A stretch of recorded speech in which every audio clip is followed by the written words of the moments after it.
Opening the libidinal surface. Open the so-called body and spread out all of its surfaces. Not only the skin, with each of its folds, wrinkles, scars, with its great velvety planes, and contiguous to that, the scalp and its mane of hair, the tender pubic fur, nipples, nails, hard transparent skin under the heel, the light light frills of the eyelids, set with lashes, but open and spread. Exposed labia majora, so also the labia minora, with their blue network bathed in mucus. Dilate the diaphragm of the anal sphincter. Longitudinally cut and flatten out the black conduit of the rectum. Then the colon. Then the cecum. Now, with its surface all striated and polluted with shit. As though your dressmaker's scissors were opening the leg of an old pair of trousers. Go on, expose the small intestines, the alleged interior. The jejunum, the ileum, the duodenum, or else, at the other end, undo the mouth at its corners, pull out the tongue at its most distant roots, split it. Spread out the bat's wings of the palate, its damp basements, open the trachea, and make it the skeleton of a boat under construction. Armed with scalpels and tweezers, dismantle and lay out the bundles and bodies of the encephalon. And then the whole network of veins and arteries intact on an immense mattress. And then the lymphatic network, and the fine bony pieces of the wrist, the ankle, take them apart and put them end to end with all the layers of nerve tissue which surround the aqueous humerus and the cavernous body of the penis. And extract the great muscles, the great dorsal nets, and spread them out like a smooth, sleeping dolphin.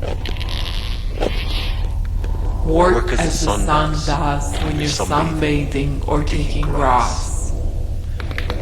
This is not all. Far from it. Connected onto these lips, a second mouth is necessary. A third, a great number of other mouths, vulvas, nipples. And adjoining the skin of the fingertips, scraped by the nails, perhaps there should be huge silken beaches of skin.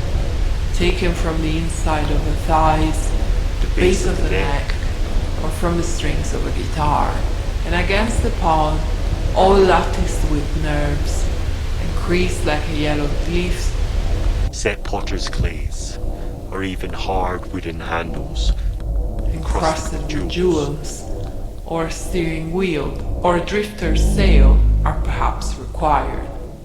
Don't forget to add to the tongue and all the pieces of the vocal apparatus, all the sounds of which they are capable, and moreover the whole selective network of sounds that is the phonological system. For this too belongs to the libidinal body, like colors that must be added to retinas, certain particles to the epidermis, like some particularly favoured smells to the nasal cavities, like preferred words and syntaxes to the mouths which utter them and to the hands which write them. It is not enough, you see, to say, like Belmer, that the fold in the armpit of the child, dreamily intent, her elbow on the table and chin in her hand, could count as, valoir pour, the folds of her groin, or even as the juncture of the lips of her sex. The question of counting as, don't urge us to ask it, far less to resolve it. It is not a part of the body. Of what body? The organic body, organized with survival as its goal against what excites it to death, assured against riot and agitation, not a part which comes to be substituted for another part, like for example, in the case of this little girl, the fleshiness of the arm for that of the thighs, and its faint fold for the vaginal slit. It is not this displacement of parts recognizable in the organic body of political economy, itself initially assembled from differentiated and appropriated parts, the latter never being without the former, that we first need to consider. Such displacement, whose function is representation, Substitution presupposes a bodily unity, upon which it is inscribed through transgression.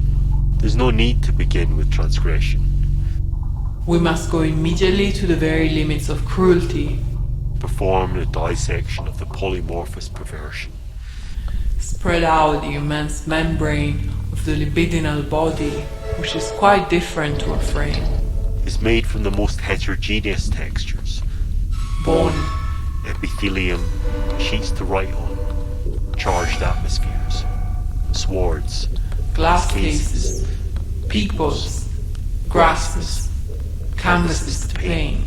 All these zones are joined end to end in a band which has no back to it. A Möbius band which interests us, not because it is closed, but because it is one-sided. a Möbian skin, which rather than being smooth, is on the contrary, is this topologically possible, covered with roughness, corners, creases, cavities, which when it passes on the first turn will be cavities, but perhaps in the second, lumps. But as for what turn the band is on, no one knows or will know. in the eternal turn.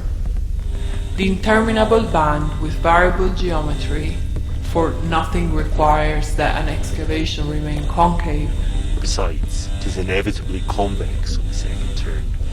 provided it lasts, has not got two sides, but only one, And therefore neither exterior exterior nor nor interior.